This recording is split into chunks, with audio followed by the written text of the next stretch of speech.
tuku jajanan ciki-ciki akeh men nggo ngapa yang? Acara ngomong-ngomong kenjo.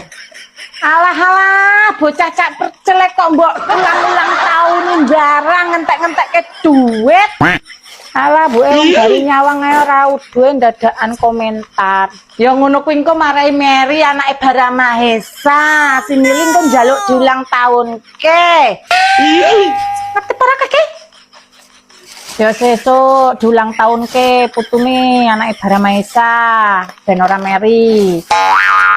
Ya wis, tenan ngene iki. Hasan anakku sing golek duit poel tenan, bojone gari poya-poya, ora ngrasake wong golek duit gur gari nampa ya ngono kuwi. Wis kodrate Bu, Mas Hasan golek duit sampai poel. Sing wedok kodrate ngeler empem. Ora ta, duwe mantu kok kerjane gruwang sulan dasar kok ki mantu ora luwih kok ya.